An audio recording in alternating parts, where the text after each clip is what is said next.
Okay, let's go ahead and get started. Hello, friends. Thank you for being here. Uh, my name is Beth Hendricks, and I'm with the League of Women Voters of Colorado. Thank you for being here for session number five of our activist training series. Session one was on an intro to the legislative process. It's pretty hard to be an activist if you don't know how bills are made.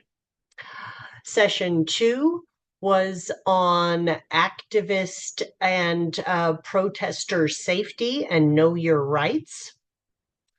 Session three was after the march, other ways to peacefully resist. Session four was reaching marginalized voters. And here we are with session five to talk about two programs that really sit at the heart of what the League does, the Observer Corps and the Eyewitness program.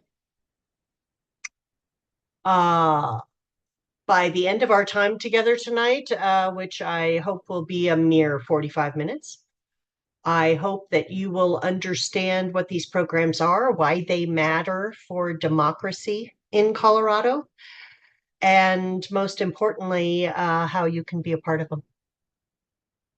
So let's get started.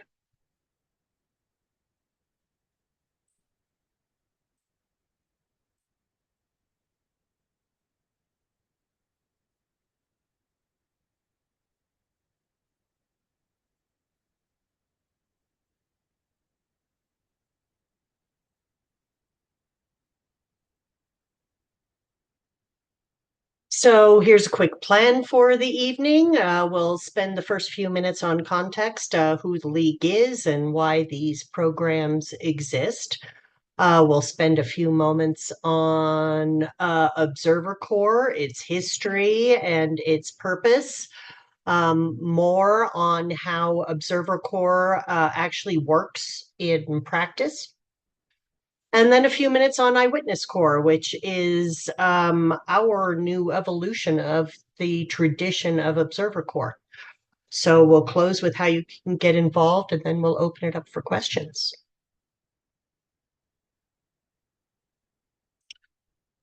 So many of you likely know, but maybe not all, that the League of Women Voters nationally was founded in 1920, the same year that women won the right to vote. In many ways, the League indeed was the organization that women founded to figure out what to do with that vote. So here in Colorado, we organized in 1928. 2 more years, and we've got a big old anniversary. Woohoo! So we have 20 local leagues across Colorado, from Larimer to Montezuma, and from Arapahoe and Adams out to Mesa, and a whole lot of places in between. So our mission is very straightforward: empowering voters and defending democracy. We do that through voter education, legislative advocacy, election security work, civic education programs, litigation, and two of the programs we're here to talk about today. One thing that I want to emphasize is that the League is strictly nonpartisan. We do not support or oppose candidates or political parties. We believe in informed citizens and transparent government. Full stop. That nonpartisanship is especially central to the Observer Corps and Eyewitness programs.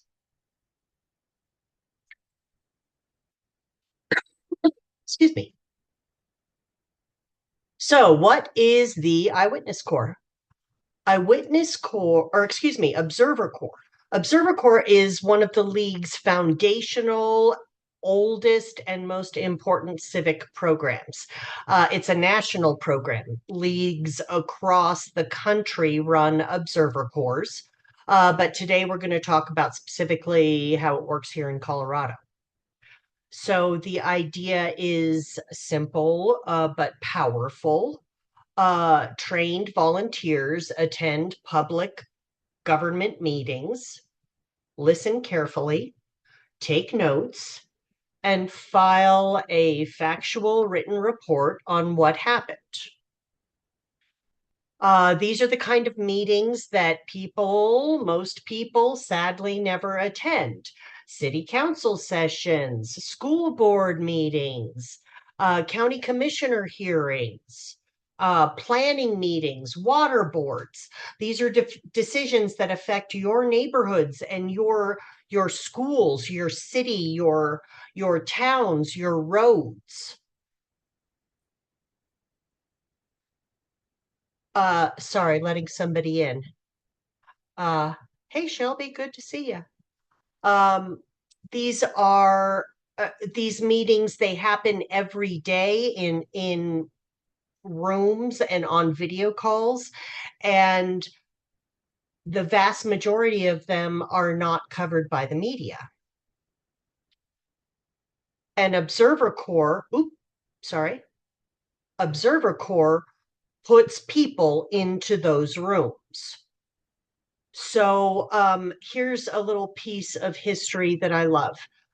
When the United Nations was founded in 1945, the League of Women Voters was one of the first organizations officially recognized by the UN as a non-governmental organization, or NGO, and members of the League of Women Voters were invited as official observers of the UN. And we still hold that observer permit. It's UN Observer Permit number 2, I believe. I don't know who got one before us, but they probably don't still hold it. But that's an assumption. I don't know that for sure. But that's how long the league has been recognized for its credibility and for its commitment to nonpartisan, the watchdog work. So there are three big reasons that the program exists. The first is governmental transparency. So Colorado has sunshine laws, laws that give every citizen the right to observe public government meetings and records. Sunshine laws are called sunshine laws because they metaphorically bring government actions into the light, out of the shadows. And they're, based on the philosophy that transparency reduces corruption.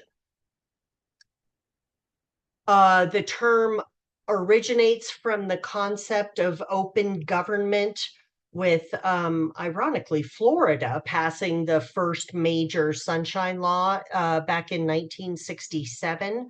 The federal government in the Sunshine Act was signed in 1976. So these laws mandate advance notice of meetings, public access to deliberations, availability of records, which obviously increases exposure to both the public and the media. So letting the sunshine in is seen as, a disinfectant. It's said that sunshine is the best disinfectant for unethical decisions and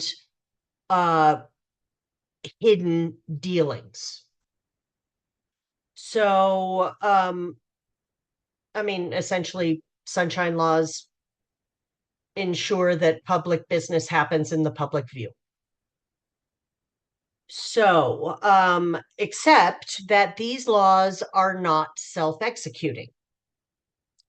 They only mean something if people actually use them because politicians regularly try to skirt them.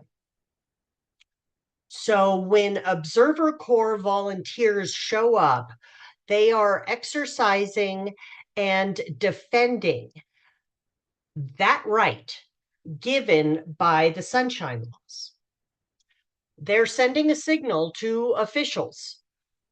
I'm exercising my right to see what my government is doing. And that sends a message. The second is civic accountability. There is something simple but very important that happens when a consistent, informed observer sits in the audience of a government meeting. Officials know someone is paying attention, and that changes behavior. It reinforces that government must remain accountable, not just when the cameras are rolling, but every single week at every single meeting. And it makes officials take sunshine laws seriously. And informed advocacy. Observer reports don't just go on a shelf. They go to the local league's action committee or board of directors or whichever entity or body that local league decided would receive them. They help local league leadership understand what local government is actually doing, which issues need further attention, where advocacy resources should be deployed, when to speak out. So observers are the eyes and ears of the league's civic work.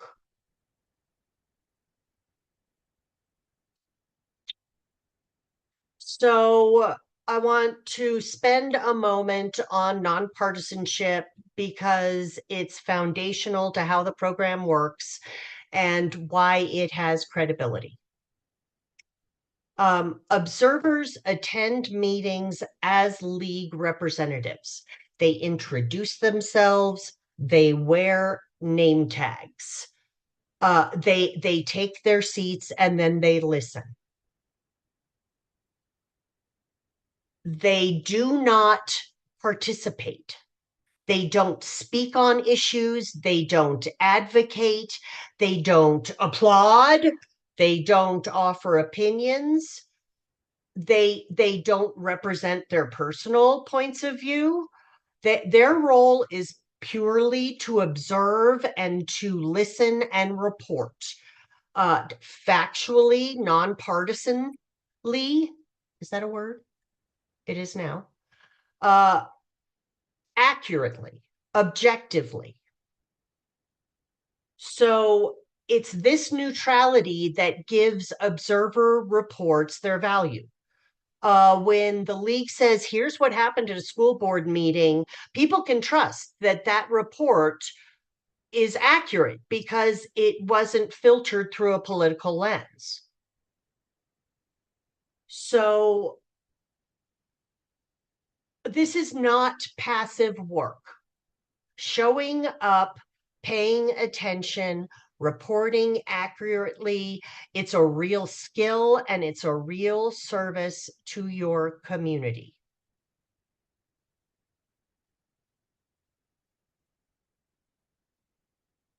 Okay, we've talked a bit about the sunshine laws.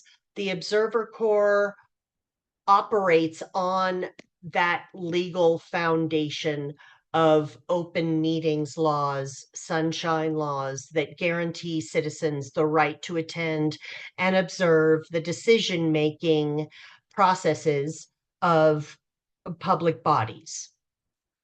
The league's position on this is very clear. We believe that democratic government depends on informed, active citizens. And we believe governmental bodies have an obligation to conduct their business openly, to give adequate notice of meetings, to hold open sessions, to make public records accessible. And those rights only stay real if people exercise them.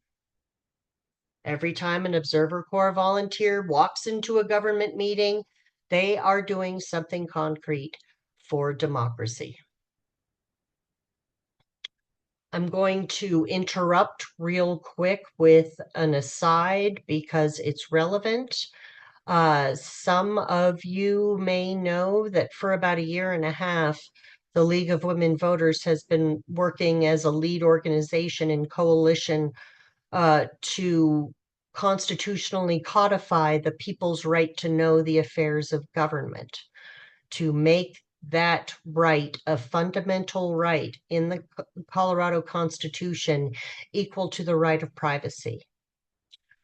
In the past week, we've had 2 meetings with the title board. We were denied each time. Yesterday, the coalition opted not to move forward by appealing to the Colorado Supreme Court in efforts to not give the Supreme Court the opportunity to dislike this as well and make a ruling and therefore give us precedent to overturn. So we are not giving up. Obviously, the people's right to know is foundational to the league, and this coalition of, boy, 30 multi-partisan groups, including nonpartisan groups, will continue to stay in touch to work together to combat any measures that come up to restrict the people's right to know. And we will likely give it another try in 2028. So stay tuned, and we appreciate your support and motivation and enthusiasm on this. Okay, back to the issue at hand. How the Observer Corps works in practice. So, what kinds of meetings are we talking about here? Well, it's a lot, and it depends on your local league's priorities. City and town councils, boards of commissions, school boards. You know, these are some of the most active and consequential bodies in any community right now. Planning and zoning commissions, they decide what gets built in your neighborhood. Special districts for water, fire. Boy, that's been under fire. Libraries, boy, library boards have really been under attack lately. Advisory commissions of all kinds. So the range is really wide, and it's up to the league to decide as a group which governmental bodies should be observed and which meetings should be attended. You know, does your school board have a new majority? Are your county commissioners listening to constituents? On a practical note, observers can usually attend in person or remotely via live stream or meeting recording, which are posted within hours. So most governmental bodies provide virtual options to attend their meetings. So that's expanded who can participate and made it a lot easier. So, and if you're new, a lot of times observer programs in local leagues will pair you up with a seasoned volunteer for your first round or two. And really, we recommend that observers kind of work in pairs because meetings are regular. To have a solid impact, you should be attending regularly, consistently. And it's good to have someone you can fall back on if you just can't make it, or maybe you just want a tag team. So, but these are good, the kinds of things that are decided at the local league level. And if needed and desired, of course, the state league is willing and able to assist.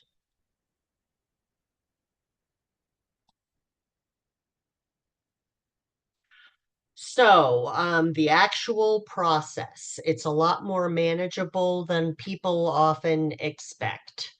So, before the meeting, review the agenda. Open meetings laws require most public bodies to post their agendas in advance, 24 to 48 hours. You can find them online. Read up on the major items so you understand what to expect and what the context is when they're discussed. You can confirm the meeting time and location and the link. Um, Number two, arrive and introduce yourself. We're not hiding here. We're standing loud and proud that we are observing your meeting. So introduce yourself as a league observer. Wear your official league name tag. If you don't have one, we can help your local league in that way. Find a seat with good sightline and so you can hear who's speaking. Um, so, uh, your presence at the meeting is part of the program's impact. Just because your presence it means something to those elected officials.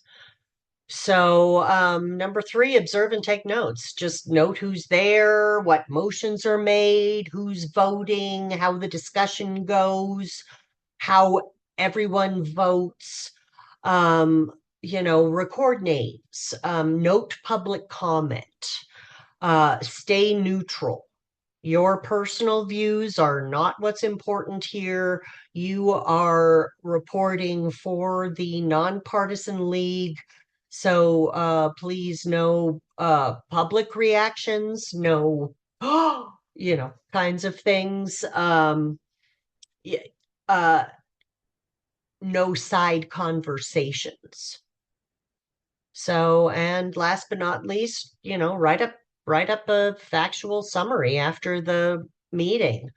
Flag anything relevant that's uh, relevant to league positions or priorities. Um, as I said, your report typically goes to league leadership or a specific committee. So just be sure it gets to them in a timely manner.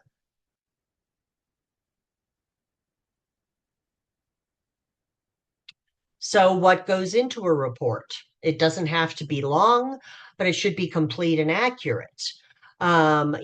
Basics, date, meeting, location, the name of the governmental body, who's present, was a quorum achieved, key agenda items, uh, major discussion points, motions made, outcomes of all the votes, procedural observations.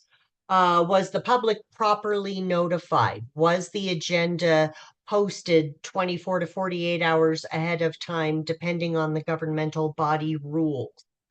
Were open meetings rules followed?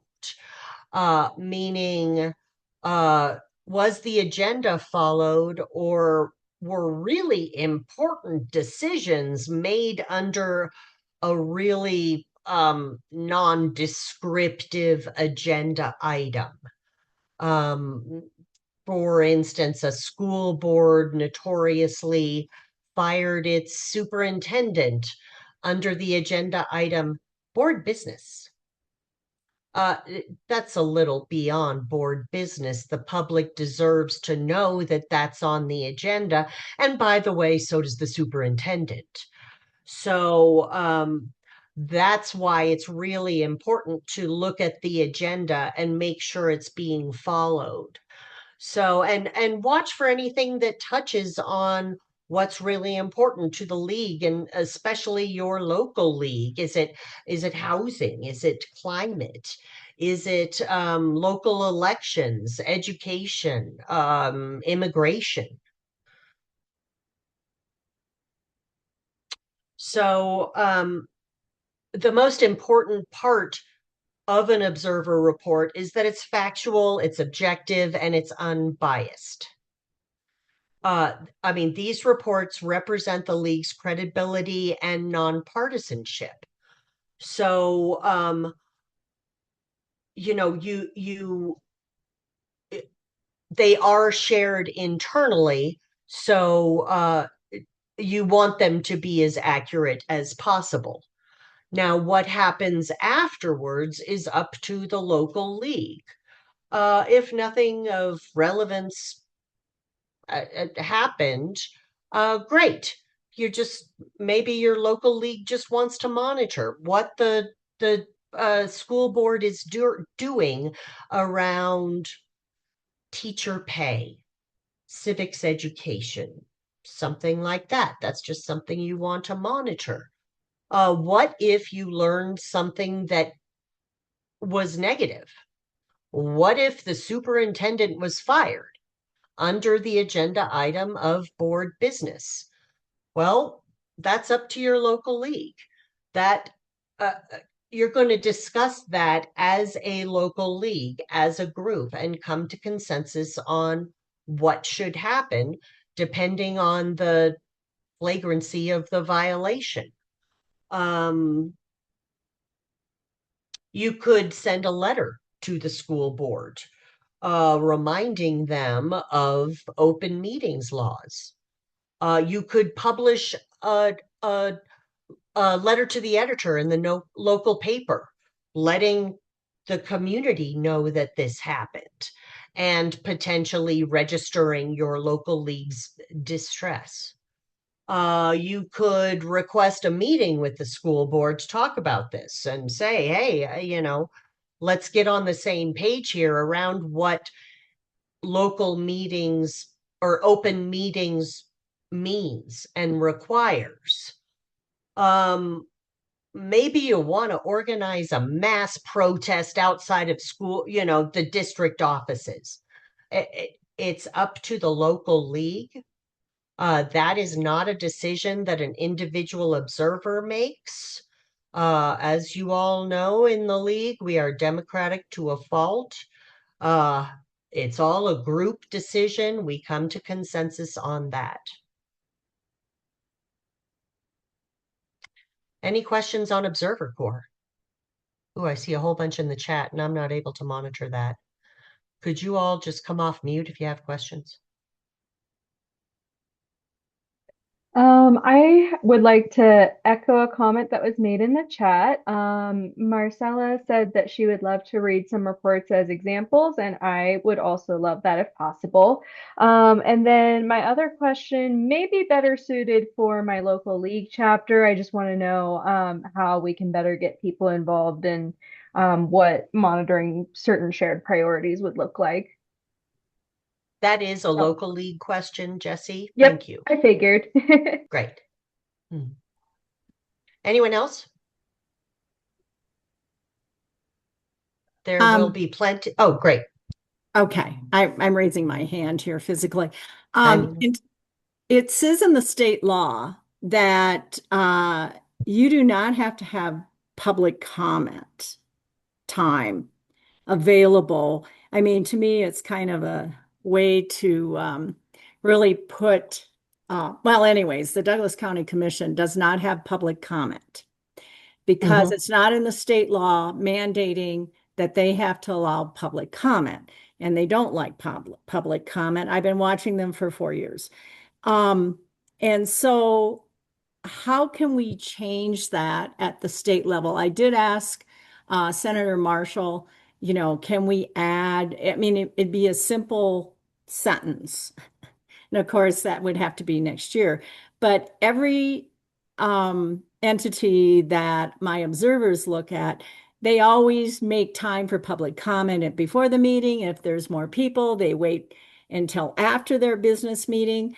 And this group says, just send me an email or make an appointment and come and see me. But I think public comment brings up issues that many people sitting or in the room or online will not be available. So that is a Hmm. real challenge for me. Um, agree. And I love your idea of how can we change this law. Um, that's a big topic. And I know Andrea is on tonight. And Andrea, let's talk about this at some point in the near future. Yeah, absolutely. We're approaching the last couple of weeks of the session, Yeah. and as that winds down and we head into the interim, that's when we'll really be focusing on priorities for the next session. So it's really good time Okay. for us to be thinking about that. Okay. Exactly. Great. Okay. Anybody else? I always have Okay. one more thing. And somebody else, this Marcella mentioned it too, the overuse of consent agendas. Um, I have seen like extremely long consent agendas. And there are times where I can see, well, you've already approved the money. Now you're letting this percentage of grant money come in now that's due. But there are times where I see new projects that really should come to regular agendas and they're in the consent agenda. And I've also seen an increase of activity that I'm questioning their work sessions.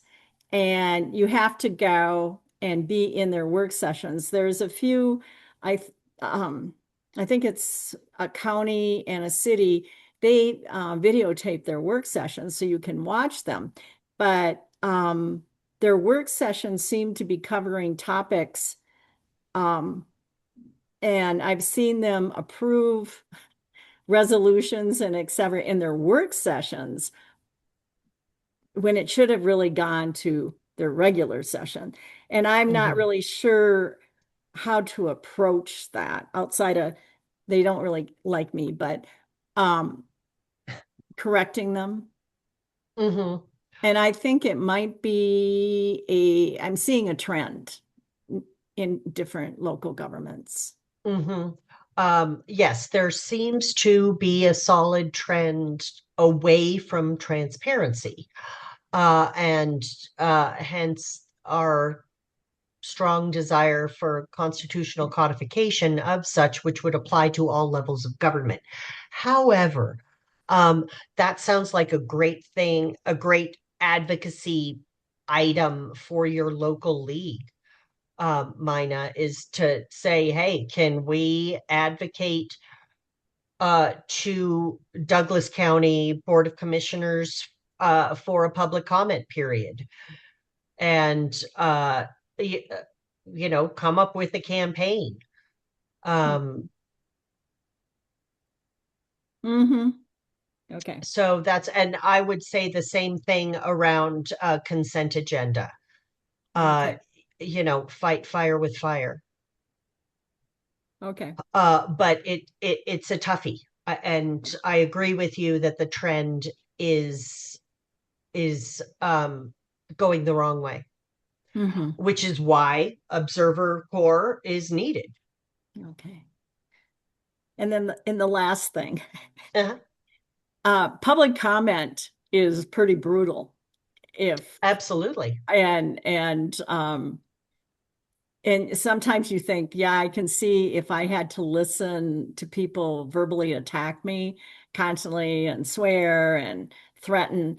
Um, and so there needs to be, I know that I've seen where they set up some procedures for what's going to be allowed in public comment period, but we're still dealing with a lot of anger generally. So I do feel a little bit why Mhm. maybe they're pulling back because they just, I mean, to go in and listen, and I've seen some pretty bad stuff up in Aurora where they've it Yeah, yeah, good it's example. verbal abuse Hmm. is what I would call it. So okay, Hmm. now I'm done. Well, I mean, I'm sure you've noticed that a lot of electeds have turned off comments on their social media. Right. They're not even allowing uh, constituents to leave a Facebook comment. Hmm. But I think we all know discourse is pretty divided these days, divided and divisive. Yes. So, okay, excuse me. Now let's talk about Eyewitness.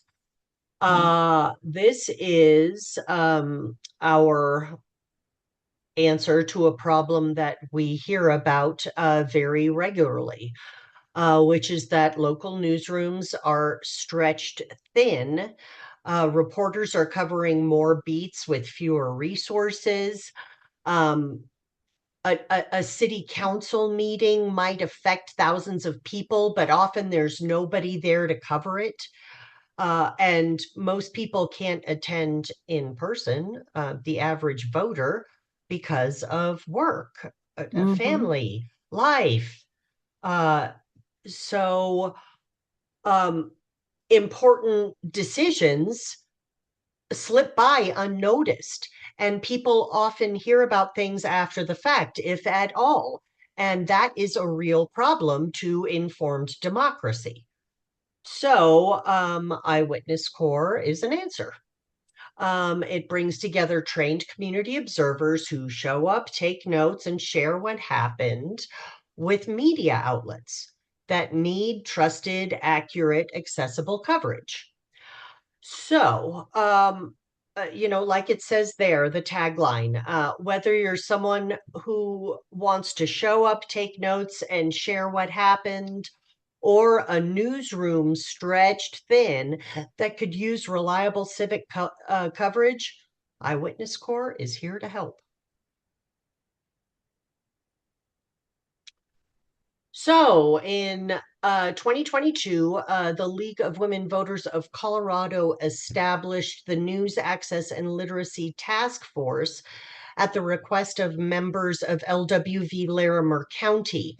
They had extensively studied and discussed the local news crisis, the rapid rise of mis and disinformation, the decline in voters' critical thinking skills, and how all of these things are connected.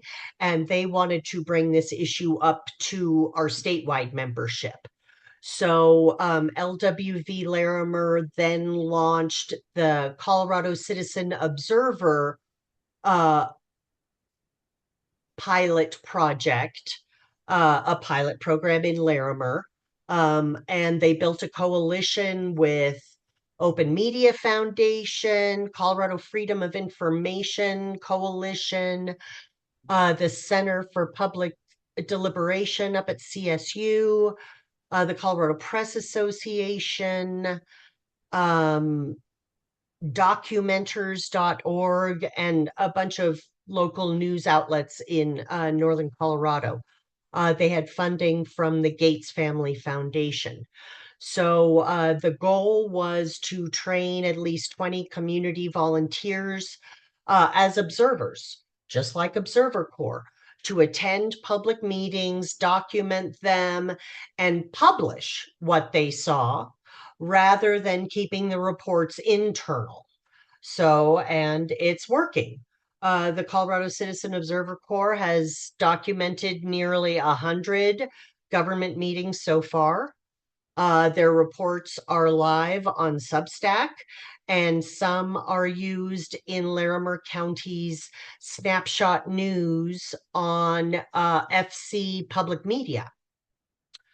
So that pilot is now Eyewitness, a statewide program that's offered to all Colorado leagues.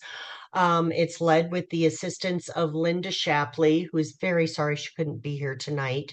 She had planned on it, but had something come up at the last minute and sends her strong apologies. Linda runs CSU's Rocky Mountain Student Media, and she helps us on the side.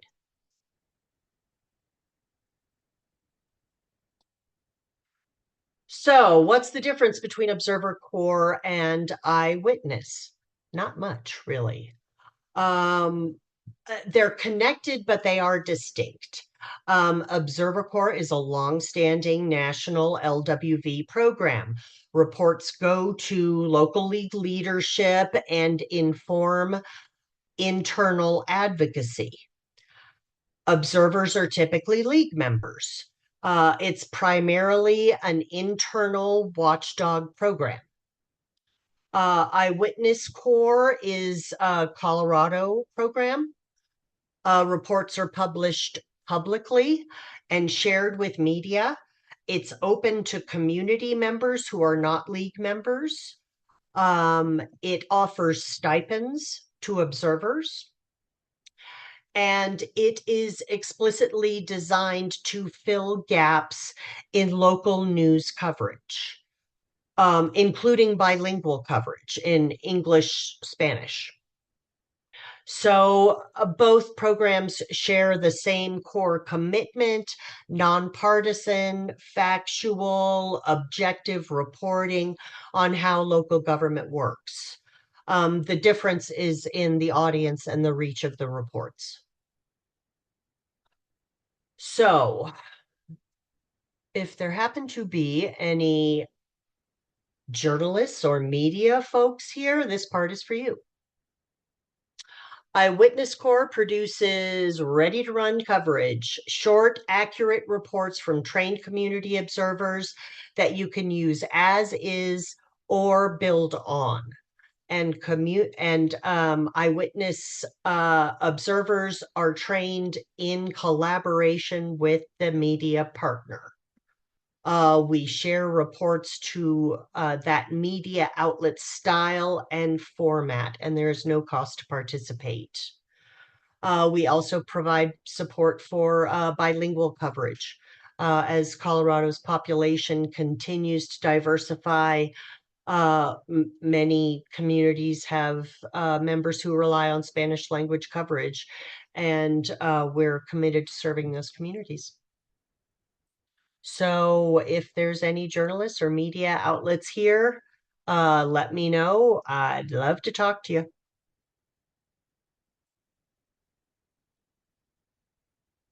So you do not need to be a journalist to be an eyewitness observer. You just need to care about your community. So here's what you get when you sign up. You get training. We'll teach you how your local government works, the rules of public meetings, how to take useful notes, how to write a clear and accessible report. There is no experience required. You'll receive a stipend. You'll receive a stipend for every report that you produce. This is important because it recognizes the value of your time and it makes participation possible for working people or for people who might not think to take this on as a volunteer. Now, some league members are not into the idea of receiving a stipend, and that's fine. Maybe you donate it back to your local league. Hey, all of a sudden you've got a local league fundraiser. That is just fine. There's a lot of flexibility in being both an eyewitness or a member of an observer corps because of in-person or remote observation. Um, and we will match you to your skills and your schedule in terms of eyewitness. And if you speak Spanish, we really want to hear from you. Bilingual coverage is a priority. So, how can you get involved? So there is a menu of ways to get involved because there's something for everybody, regardless of your schedule or background. So if you want to be an Observer Corps member, join the league, get trained, attend public meetings, and start to inform your local league advocacy. It's great for those who want a structured civic role. If you join a local league and they don't have an Observer Corps up and running yet, let's talk. We can help.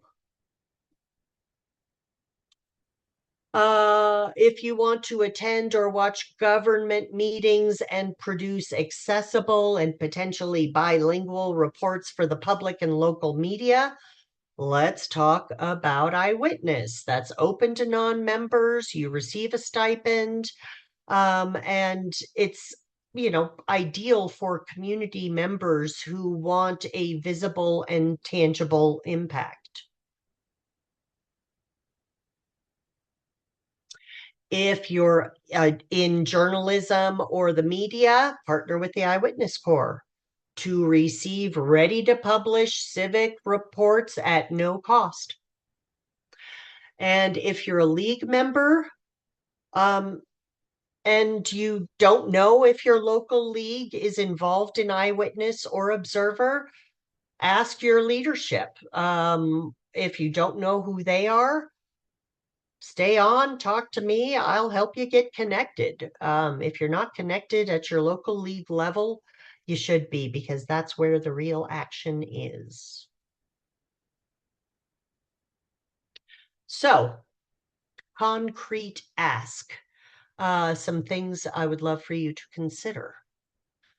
Attend a public meeting in your community.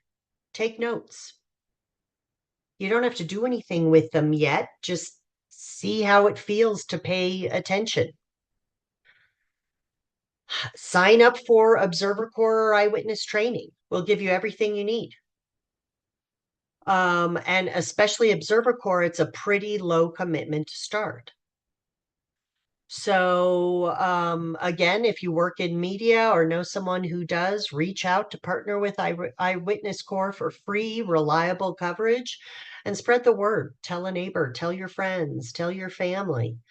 The people who are the most powerful observers are often the ones who don't yet know that the program exists. So, next steps. Before I open it up to questions, I want to give you some good contacts here. On either of these Substacks, you can see reports as they are published. Now, granted, these are eyewitness reports, but they're not too different than observer reports.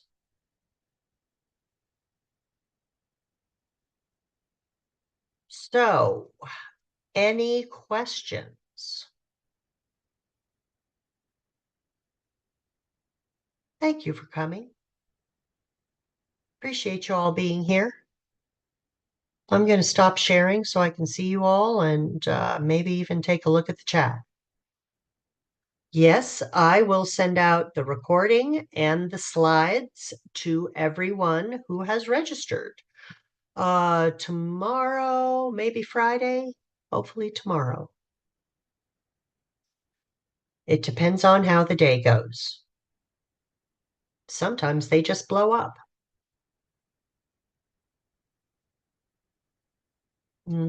I think we all do. Any other questions?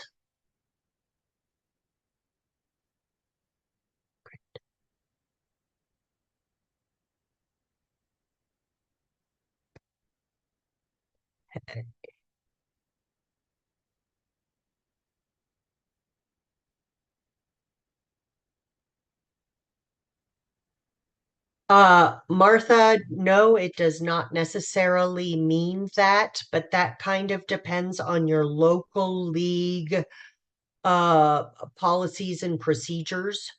So, and if they don't have a policy on that yet, we can help you and them work that out.